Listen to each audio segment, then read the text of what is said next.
बात समझ रहे हैं, सबको सरकारी नौकरी ही क्यों चाहिए, बस इतना सवाल है मेरा। सबको सरकारी नौकरी ही क्यों चाहिए? प्राइवेट सुनिए सर, सरकारी नौकरी की बात नहीं है यहाँ पे, एजुकेशन की बात है, शिक्षा की बात है। सरकारी नौकरी हम देख रहे हैं, सरकारी नौकरी देख रहे हैं, काम वाम तो कुछ नहीं करना, यहाँ का फैला के वहाँ का फैला के दुनिया भर के हो रहे हैं, इसलिए सरकारी नौकरी चाहिए। नौकरी क्यों चाहिए?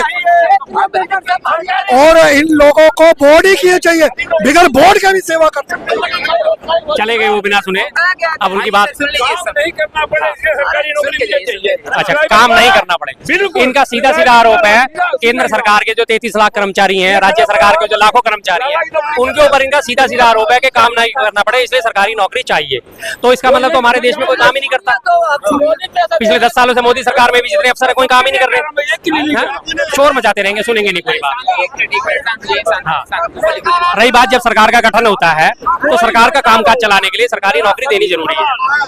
दूसरी बात, सरकारी नौकरी इसलिए है कि सरकार में जब आप काम करोगे, सरकार में रह के काम करोगे, तो सरकारी नौकरी इसलिए लोगों को चाहिए होती है। ठीक है, नहीं मिली कोई बात नहीं, उसमें पेंशन मिलती है, भत्ते मिलते हैं, एक नौकरी की कम से कम वो सिक्योरिटी होती है। प्राइवेट नौकरी में क्या होता है, आज आपने छुट्टी मार ली, चल भाई चल, कल से मत आइयो, कल से मत आइयो। मैं आपको हालत बताता हूँ, जमुना बार में हमारे 3-4 वो है हॉस्पिटल, मैं पर्टिकुलर किसी का नाम नहीं लूंगा, वहाँ पे सिक्योरिटी गार्ड लगे हुए हैं और ये जो छोटे छोटे वार्ड बॉय वगैरह लगे, महीने के 300 दिन उनसे काम लिया जाता है। 300 दिन, जिस दिन छुट्टी कर ली उसी दिन की तनख्वाह कट जाती है। सिक्योरिटी चाहिए ना। क्या आप मतलब सरकार को प्राइवेट लिमिटेड के तौर पे देखना चाहते हो? सरकार तो सरकार ही रहेगी ना, सरकारी कामकाज सरकारी तरीके से ही होगा। और ये आज की बात नहीं है, सिर्फ हमारे यहाँ नहीं, हर सरकार, विश्व में कोई सा भी देश हो, देती है सरकार नौकरी, क्यों नहीं देगी? सरकार आप बना रहे हो, अपने घर का मुखिया किसी को बना रहे हो तो वो आपकी सिक्योरिटी नहीं देगा आपको। आप अपने घर में अपने पापा से सवाल नहीं करते, जब तक आप पढ़ने लिखने लायक हो तब तक आप पापा आपका ध्यान रखते हैं ना आपका। तो वही बात है, इसीलिए सरकारी नौकरी चाहिए होती है। ठीक है, जिसको मिल गई अच्छी बात है, जिसमें काबिलियत है वो उसको मिलेगी, नहीं मिलेगी। अग्निवीर योजना, हाँ, अग्निवीर योजना आपने देखा, अभी राजनाथ सिंह साहब ने खुद ही बोला है कि हाँ, इसमें टाइम देखेंगे हम, इसमें क्या सुधार हो सकते हैं। मान गए ना कि अग्निवीर योजना गलत है। 4 साल का उन्होंने लट्टू देके और सेना को कमजोर कर दिया। 2000 के नोट चला के बंद, 2000 के नोट, जाहिर बात है सरकार की दूरंदेशिता का इसी बात से बदल जाता है। 500 के नोट और 1000 के नोट तो भ्रष्टाचार के नाम पे बंद कर दिए, काला धन के नाम पे बंद कर दिए कि इससे सारा काला धन निकला हुआ वापस आएगा। 98.7% जो है नोट सर्कुलेशन में जो थे उस वक्त, सारे के सारे बैंकों में वापस आ गए, बचा गया मात्र 1.3%। उसको आप काला धन मान लोगे? 98.7% नोट वापस आ गए थे, जिनकी ये उम्मीद लगा रहे थे कि कम से कम शायद 70-80% ही वापस आएगा, 20-25% काला धन जो है वो खत्म हो जाएगा। और काला धन खत्म होने की वजह से आतंकवाद खत्म हो जाएगा। क्या आतंकवाद खत्म हुआ? 2016 की बात थी नोटबंदी की, 2016 के बाद 2019 में पुलवामा अटैक सबने देखा ना, कितना बड़ा अटैक हुआ। क्या आतंकवाद खत्म हुआ? नहीं हुआ। उसके बाद लगातार हमले होते रहे, सुकमा हमला और बेंगलोर बम ब्लास्ट, और उसके बाद लगातार दंतेवाड़ा हमला, छत्तीसगढ़ में हमला, नक्सलियों के हमले लगातार, क्या वो रुक गए? पुंछ और राजौरी से जो हमले होते रहे वो रुक गए? नहीं रुके। इन्होंने कहा कि हम आतंकवाद खत्म कर देंगे नोटबंदी करने से। कौन सा आतंकवाद खत्म हो गया भाई साहब? पिछले 1.5 महीने पहले जनरल मनोज पांडे जी का बयान था, फ्रंट पेज पे आया था, पहली पेज न्यूज में था कि सीमा पार से आतंकवाद बढ़ा, पुंछ और राजौरी क्षेत्र से सीमा पार से आतंकवाद बढ़ा है। इसका मतलब जनरल गलत है या सरकार गलत है? कौन गलत है? कोई एक तो गलत है ना, जाहिर बात है। नहीं खत्म हुआ आतंकवाद, सब जानते हैं। तहजीब भाभी की 2 लाइनें हैं कि गलत निकले सब अंदाजे हमारे, आए नहीं अच्छे दिन हमारे। तो अच्छे दिन की उम्मीद जो है कहीं ना कहीं वो एक परछाई हो गई है, जो दिखती तो है लेकिन पकड़ में नहीं आएगी। बिल्कुल बिल्कुल, ये छलावा है, जबरदस्त छलावा जिसे कहते हैं ना, आम आदमी बोलचाल भाषा में एक छलावा था, भूत प्रेत था, क्या था वो दिखने की ऐसे दिखाएगा कि मैं हूँ, लेकिन वो नजर आपको कहीं नहीं आएगा। गाना है, उसकी लाइन है कि एक बेवफा से हम इतना प्यार कर रहे हैं, ठीक है। तो बेवफाई जो है वहाँ पे तो स्पष्ट आपको दिखाई दे रही है। आप खुद ही कहते हैं कि केंद्र में तो मोदी जी ही आएंगे, लेकिन उनका जो वफा है कहीं दिख रहा है? देखिए, वफा तो जब 2014 में सरकार बनी, 2016 से ही लोगों को मारने का काम इस सरकार ने करा। नोटबंदी, व्यापारी मर गया। कोरोना का सब लोगों ने हाल देखा सर, कितने लोग पैदल लोग मर गए। उसके बाद जीएसटी कफन पे भी टैक्स लगा दिया सर, हमारा गुरुद्वारे लंगर में भी टैक्स लगा। 30 करोड़ आदमियों को हर महीने लंगर, गुरुद्वारे फ्री लंगर दे, ये कौन सा बिजनेस करते, इसमें क्यों जीएसटी लगाया, ये पूछना चाहता हूँ सर। एजुकेशन टैक्स जो है बहुत ही ज्यादा है। बिल्कुल है, जाहिर बात है। एजुकेशन लोन पे भी टैक्स है और एजुकेशन के सामान पे भी टैक्स है, कॉपी किताबों पे, ज्योमेट्री बॉक्स पे, बाकी सारी चीजों पे भी जीएसटी लगा रखी है। जो चीजें फ्री होनी चाहिए, टैक्स फ्री होनी चाहिए थी, उन पे आपने टैक्स लगा दिया और जिन पे टैक्स लगना चाहिए था वो आपने फ्री कर दी। डायमंड पे आप 3% टैक्स ले रहे हो और कॉपी किताबों पे 5%, 9%, 18% ले रहे हो। कहाँ की इंसानियत है? अंबानी जी भी उतना ही टैक्स दे रहे हैं, एक नॉर्मली एक गरीब का बच्चा भी उतना ही टैक्स देता है। ठीक है, हाँ जी। टैक्स की परिभाषाएं कुछ यहाँ ना बदलनी चाहिए थी। हाँ जी, अंबानी जी टैक्स दे रहे हैं, लेकिन अंबानी जी टैक्स कितना दे रहे हैं? हर 1.5 महीने में, 2 महीने में आप सुनते हो अंबानी का इतना लोन राइट ऑफ कर दिया, इतना टैक्स माफ कर दिया। वहाँ पे उनको SEZ बना के, स्पेशल इकोनॉमिक जोन बना के, वहाँ पे उनको खोलने के ऑफिस दे दिया और स्पेशल इकोनॉमिक जोन में आपको टैक्सेस नहीं देने होते। तो ये सारी की सारी मेहरबानियाँ उन पर क्यों होती है, आम आदमी के ऊपर क्यों नहीं होती? आम आदमी मरे जा रहा है, पेट्रोल डीजल के टैक्स के तले दबे जा रहा है, उसको मेरे हाथ नहीं दिया। अभी हम पीछे कुछ सर्च कर रहे थे कि GTV के मालिक है एन चंद्रा जी हैं, जो 6000 करोड़ रुपए उनका कर्जा माफ कर। हम लोग कर्जा मुक्त अभियान से जुड़े हुए हैं। सुप्रीम कोर्ट के अंदर 12 लाख कर्जदारों की हमने फाइल जमा कराई है, हमारा 1 लाख रुपए का लोन सरकारें माफ नहीं करती है। हम ये दोहरा चरण ये सरकारों में क्यों देखने को मिलता है, ये मेरे कहने का मतलब। 1 लाख तो खुराना जी बहुत बड़ी रकम है। पीछे SBI ने, पता है आपको कितना उठाता है मसला? SBI ने मात्र 50 पैसे की रिकवरी के लिए 5 रुपए का तो स्टैंप लगा के और वो लेटर भेज दिया था, जिसपे और मामला कोर्ट में डाल दिया था। जब कोर्ट ने उसे फटकार लगाई, भाई तुम्हें लेने तो 50 पैसे थे मात्र और तुमने 5 रुपए के तो इस पे स्टैंप लगाई है और कोर्ट में तुम मसला लेके आए, वकील को भी तुमने पैसे दिए, तुम्हें शर्म नहीं आती? और आपने ईडी का दुरुपयोग देखा होगा ना, अभी 2 महीने पहले तमिलनाडु में मात्र 2 किसान थे, चप्पल उनकी टूटी हुई थी, आधी धोती उनकी फटी हुई थी, उनका किसी बैंक कर्मी के साथ विवाद हो गया, उसने जाके ईडी वालों को बोला, ईडी वाले उनके घर पे छापा मारने पहुंच गए थे। एजेंसियों का दुरुपयोग देखो आप कितना जबरदस्त है। सर, जो ये इलेक्शन होते हैं तो इसमें जो योग्यता होती है, योग्यता के आधार पे बहुत सारी बंदिशें हैं। उम्र इतनी होनी चाहिए, दिवालिया नहीं होना चाहिए, मानसिक रूप से पागल नहीं होना चाहिए, 2 ही 3 है, ज्यादा नहीं है। लेकिन इसमें कहीं ना कहीं एजुकेशन को भी तो सबमिट करना चाहिए ना सर? करना चाहिए, लेकिन यही तो खैर हमारे देश का भी दुर्भाग्य कह सकते हैं हम इसको, कि कम से कम मिनिमम एजुकेशन इतनी होनी चाहिए। हालांकि क्राइटेरिया इसमें कहीं कोई फिक्स नहीं होता, संविधान इस मामले में मौन है। अनपढ़ आदमी भी चुनाव लड़ सकता है, प्रस्तावक होने चाहिए उसके पास, और उसी जो एज लिमिट है वो पूरी होनी चाहिए। बस दिवालिया, मानसिक रूप से पागल और बस वो 1 या 2 साल से ऊपर की सजा जो है वो नहीं होनी चाहिए उसे। सर, सामान्य वर्ग परेशान रहता है जब परीक्षा के फॉर्म आते हैं, तो जनरल कैटेगरी का अगर वो 1000 रुपये का होगा तो वहीं पे OBC कैटेगरी का हल्का सा कम, माइनर बिल्कुल सेम ही होता है, और OBC के बाद निचला जो आता है SC ST इनका फ्री ऑफ कॉस्ट होता है सर। यहाँ तक कि जाहिर सी बात है, गरीबी कभी घर देख के नहीं आती है, कहीं पे जाति देख के गरीबी नहीं आती है। जो फाइनेंशियल कंडीशन होती है किसी की भी हो सकती है। बिल्कुल ठीक बात। इसीलिए मैं कहता हूं कि राहुल गांधी जी ने जो बात वो उठाई थी, जातीय जनगणना होनी चाहिए, वो इसीलिए उन्होंने उठाई थी। पता तो चले कौन सी जाति में कौन कितना अमीर है, कौन कितना गरीब है। इस बात से ही पता चल पाएगा आपको कि ब्राह्मण में अमीर हूँ, मैं ब्राह्मण। मुद्दा ये है किस जाति का कितना प्रतिनिधित्व है, किस जाति के पास क्या है। जब जनगणना होती है ना, और उसमें उन्होंने शामिल करा जातीय जनगणना। जनगणना का फार्म इतना बड़ा होता है जिसमें 20-50 कॉलम होती है। आपका घर पक्का है या कच्चा है, आपका खपरेल का घर है या आपका कच्चा, आपके घर में फ्रिज है या नहीं है, या आप मटके का पानी पीते हो, आपके घर कूलर है या AC है, आपके घर 4 व्हीलर है या 2 व्हीलर, सारी डिटेल भरी जाती है कंटिन्यू।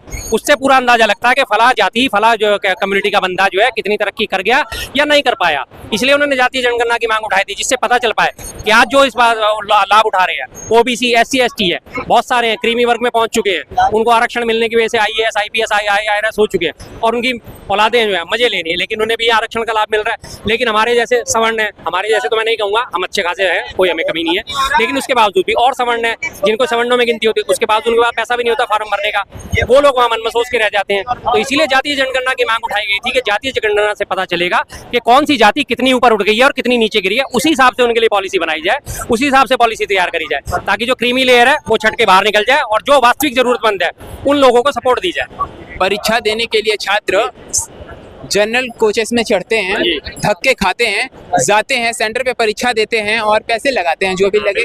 और नॉर्मली अगर कोई जो शख्स होता है वो प्लेटफॉर्म पे जाके भी सोता है, उसके बाद सेंटर जाकर पेपर देता है, ठीक है, और उसके बाद जब पेपर दे के आता है तो पता चलता है कि पेपर लीक हो गया। बिल्कुल बिल्कुल, सरकार नौकरी वो जो दर्द है सर, कहाँ उस पे कोई मरहम लगाने के लिए तो नहीं आता, कहता है कि चलिए पेपर कैंसिल कर देते हैं। हाँ जी, मैं फिर वही बात कह रहा हूँ ना कि इसीलिए मैं उन छात्रों को दोषी ठहराता हूँ। जब आपको पता है कि पहला पेपर कैंसिल हो गया, दूसरा पेपर कैंसिल हो गया, तीसरा पेपर कैंसिल हो गया, 5-5 साल से प्रदेश की सरकार बनी हुई है, आपका पेपर कंडक्ट नहीं करा पा रही, हर बार पेपर आपका कैंसिल हो जाता है, तो आप उस सरकार को रिपीट क्यों करते हो? ये उंगली आपके पास है, दबाओ, सरकार बदलो। सरकार को पता चलेगा कि हमने इनके लिए काम नहीं करा तो हम इनके काम के नहीं रहेंगे, सीधी सी बात है। सारे छात्रों से मैं बार बार अपील करता हूँ, सारे छात्रों से, जब आप देख रहे हो कि आपका पेपर कैंसिल हो गया, उठा के फेंक दो सरकार को बाहर। सरकार आपकी घुटनों पे चल के आएगी भाई साहब। सरकार आपसे बनती है, आप सरकार से नहीं बनते। सरकार बनाने वाले आप हो, संविधान में अधिकार दे रखा है। ये उंगली पहले इस पे निशान लगता है, पहले ठप्पा लगाते थे, बैलेट दबाते हैं, ईवीएम का बटन दबाते हैं। इस उंगली को दे रखा है भगवान ने, तर्जनी उंगली है। और अगर हिंदू धर्म के अनुसार इसको देखा जाए तो इसमें बृहस्पति का वास होता है। बृहस्पति होते हैं देवताओं के गुरु, तो गुरु है, हमेशा दिशा निर्धारित करते हैं। ये उंगली आपको इसीलिए दी गई है, इस उंगली का सदुपयोग करो। अगर सरकार आपके हित में काम नहीं कर रही, उखाड़ फेंको सरकार को, अगली सरकार लेके आओ। झक मार के सरकार को घुटनों पे आना पड़ेगा, काम करना पड़ेगा, काम करना पड़ेगा। सिस्टम का दरमियान है और सिस्टम यहाँ पे जो है बेहाल है। कह सकते हैं केवल एक ब्रांड है जिसके नाम से सरकारें बन जा रही हैं। जी बताइए, आप भी कुछ कह रहे थे। नहीं सर को तो जी। तो यहाँ पे सारे मुद्दे जो हैं बिल्कुल सामान्य और सरल है।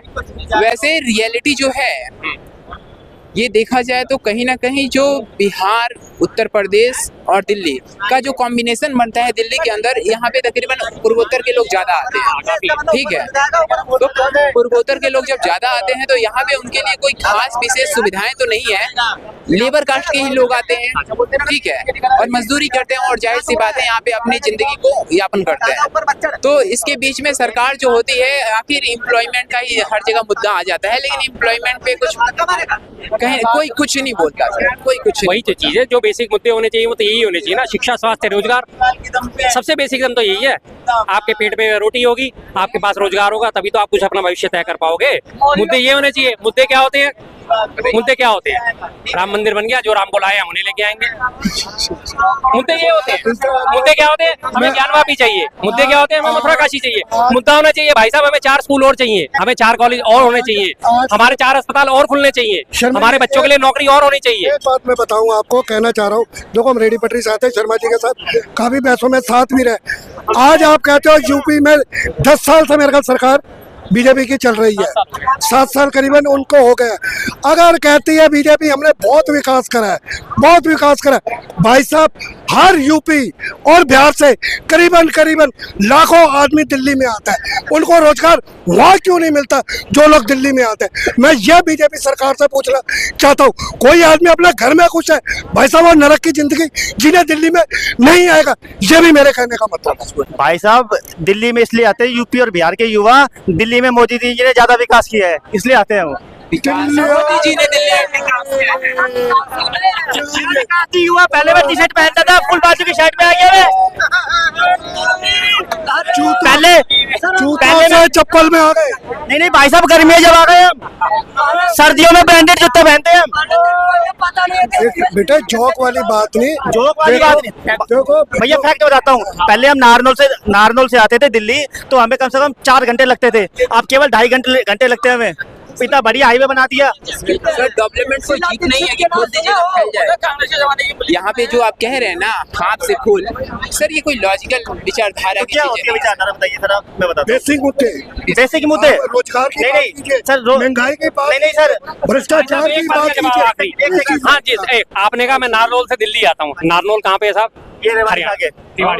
तो हरियाणा में आपको काम धंधा नहीं मिल रहा, तभी आप दिल्ली आ रहे हो ना? नहीं भाई साहब, तो घूमने आए हैं। अच्छा घूमने आए हो, सिर्फ एक इसी बात पे खुश हो गए कि 4 की जगह 2.5 घंटे लग गए और खुश हो गए, और आप कह रहे हो कि दिल्ली में मोदी जी ने काम करा। दिल्ली में सरकार किसकी है? आम आदमी पार्टी की। दिल्ली में एमसीडी किसकी है? आम आदमी पार्टी की। बताइए फिर आप कैसे इसको जोड़ सकते हो? मैं क्या है आप बताओ भाई साहब, मैं सुनो ना, कोई नहीं, मैं सुनो, अब मैं बताता हूँ, मोटी बात बता देता हूँ आपको।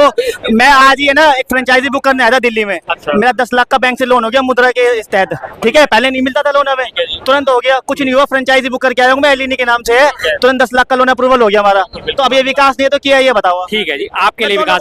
सुने, आप 2 लोगों को रोजगार देते हो, मैं तो 50 को रोजगार देता हूँ साहब। जितने आपने लोन लिया उतनी तो मेरी महीने की जीएसटी जाती है। मैं अपनी बात फिर क्यों करूँ? मैं यहाँ क्यों खड़ा हूँ? अपनी बात करने के लिए नहीं खड़ा होता मैं कभी भी यहाँ पे कि मैं क्या हूँ क्या नहीं हूँ। मेरा मकसद उस चीज से नहीं है कि आपका लोन पास हो गया आप खुश हो गए। एक बड़ी पुरानी हिंदी की कहावत है भाई साहब, बड़ी हिंदी की कहावत है बड़ी पुरानी, मैंने पी लिया मेरे कुएं ने पी लिया, है ना। मैंने पी लिया मेरे घोड़े ने पी लिया, अब कुएं तू ढह जा। भाई साहब बात मत काटो, बात तो सुन लो यार, मैं आपकी सुन लूंगा। बड़ी पुरानी कहावत है, मैंने पी लिया मेरे घोड़े ने पी लिया, अब कुएं तू ढह जा। मतलब मेरा पेट भर गया, मेरे घोड़े का पेट भर गया, अब कुआं तू ढह जा, अब पानी की हमें जरूरत नहीं है। सीधी सी बात, हम उसके बारे में बात नहीं करते। भाई साहब ने कहा 10 लाख का मेरा मुद्रा लोन, मैं कह रहा हूँ 10 लाख तो मेरी हफ्ते की जीएसटी जाती है, तो मैं बात क्यों खड़ा होकर करूँ यार? नहीं कर, फिर भी मैं करता हूँ क्योंकि मुझे पता है इनका तो चलो 10 लाख का मुद्रा लोन हो गया। आप इस कोने से लेकर फतेहपुरी तक जाओ, देखो रिक्शे वाले कैसे लाइन से लगे पड़े, दिन भर में कितनी कमाई है उनकी, 300, 350, 400, 450, 500, बहुत मुश्किल से पहुंच के कोई 500 तक पहुंचता है, उसमें भी 100 रुपए, 100 एक चक्कर के 500 कौन दे रहा है यार? उस 500 रुपए में भी 100 रुपए जो है किराया चला जाता है, 100 रुपए किराया चला जाता है। बचा क्या उसके पास? बचा क्या बताओ, क्या बचा? भाई साहब पहले हर 6 महीने में होता था, हैदराबाद में धमाका हो गया, बिहार में धमाका हो गया, 300 मर गए, 400 मर गए, अब कौन मर रहा है बताओ मुझे। आप बता देते हैं पुलवामा में 40 मर गए, 400 मार गए थे उनके पाकिस्तान में मार गए थे मच्छर। अरे यहाँ देखो यार, भाई मैं आपके पास शांति कितने उसमें कितने धमाके हो चुके हैं उसके बाद से जो आपको बताए नहीं जाते। एक सेकंड बस जरा अभी निकालता हूँ। बेंगलोर ब्लास्ट 28 दिसंबर 2014, जम्मू हमला 20 मार्च 2015, मणिपुर हमला 4 जून 2015, गुरदासपुर हमला 27 जुलाई 2015, पठानकोट हमला 2 जनवरी 2016। पठानकोट हमला याद होगा ना, जिसमें बकायदा आईएसआई को बुला के, ये 14 के बाद के बता रहा हूँ मेरे भाई, 14 के बाद से जब से मोदी सरकार चल रही है, बीच में डिस्टर्ब मत करो, सुन लो आराम से। पठानकोट हमला सबको याद होगा ना, जिसमें बकायदा आईएसआई को बुलाया गया था, आ जाओ हमारे यहाँ जांच कर लो। कोई बुलाएगा नहीं सर यार आपकी कैसी बात, कांग्रेस ने बुलाया था भैया, कांग्रेस ने बुलाया था। अरे अगर मैं उसको बुला के हमारे यहाँ बुलवाया था उसको, कांग्रेस ने बुलाया था। दिल्ली पुलिस किसके अंदर आती है? हाँ जी, उसके बाद कहाँ थे हम? पठानकोट के बाद पंपोर हमला 25 जून 2016, कोकराझार हमला 5 अगस्त 2017, उड़ी हमला 18 दिसंबर 2016, बारामूला हमला 3 अक्टूबर 2016, झंडवाड़ा हमला 6 अक्टूबर 2016, नगरोटा आर्मी बेस पर हमला 29 नवंबर 2016, सुकमा हमला 24 अप्रैल 2017, भोपाल उज्जैन पैसेंजर ट्रेन बम विस्फोट 7 मार्च 2017, अमरनाथ यात्रा पर हमला 11 जुलाई 2017, सुंजुवान हमला 10 फरवरी 2018, दंतेवाड़ा हमला फिर से 9 अप्रैल 2019, गढ़चिरौली नक्सली बमबारी 1 मई 2019, उसके बाद फिर सुकमा में 13 मई 2018, पुलवामा हमला 14 फरवरी 2019, सारे सबसे का बड़ा सरदार बीबी शर्मा। ठीक है जी, और बताऊं आगे? ये देखो पढ़ते रहो आप, ले लो मेरे से। उसके बाद जम्मू बस स्टैंड ग्रेनेड 7 2000। एक बात मैं आपको और बताइए कितने? आपने देख लिया लिस्ट। अब मेरा कहने का मतलब है, इन्होंने ये हमले का बताया, ठीक है, हाँ जी।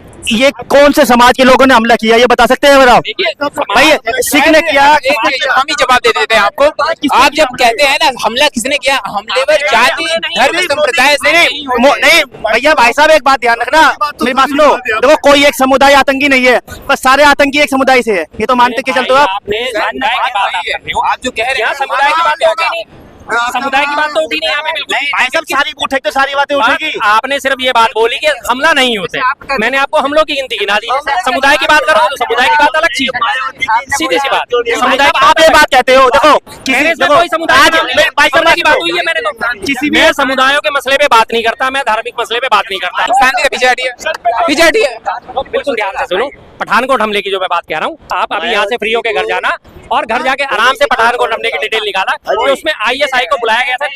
आप अभी बुलाया था, मत काटो, तो मोदी सरकार ने बुलाया था। आ जाओ हमारे यहाँ जांच कर लो, आपने जो जांच करनी है वो कर लो। एक रियलिटी बताते हैं सर, जब एनआरसी सीएए का मुद्दा बिल्कुल उठान पे था, जब पिछली सरकार को चुने जाने का वक्त हो रहा था और लोकसभा इलेक्शन करीब थे, ठीक है, तो उस बीच अगर पुलवामा जैसे अटैक नहीं हुए होते तो शायद सरकार की जो वोट बैंक की पॉलिटिक्स कहीं ना कहीं नीचे लुढ़कती। सरकार भाई साहब 2019 में ये सरकार के उल्टे गिनती शुरू हो चुकी थी। अगर ये पुलवामा हमला ना हुआ होता, बिल्कुल जिसे कहते हैं सत्यपाल मलिक जी ने बार बार कहा कि पुलवामा हमला जानबूझकर कराया गया हमला था। पुलवामा सर्जिकल स्ट्राइक का उसके बाद फायदा उठाया गया, लोगों को फर्जी राष्ट्रवाद का पहाड़ा पढ़ाया गया और मोदी जी ने बकायदा वोट मांगे कि आपका पहला वोट शहीदों के नाम हो सकता है या नहीं हो सकता। बकायदा वोट मांगे शहीदों के नाम पे, जबकि आचार संहिता के मुताबिक आप शहीदों के नाम पे वोट नहीं मांग सकते, आप सेना के नाम पे वोट नहीं मांग सकते। मायावती को वही खत्म थे वो। मायावती को मोदी जी ने क्यों छोड़ा? Thank you. नाम क्या है सर आपका? Baby Sharma ji, thank you.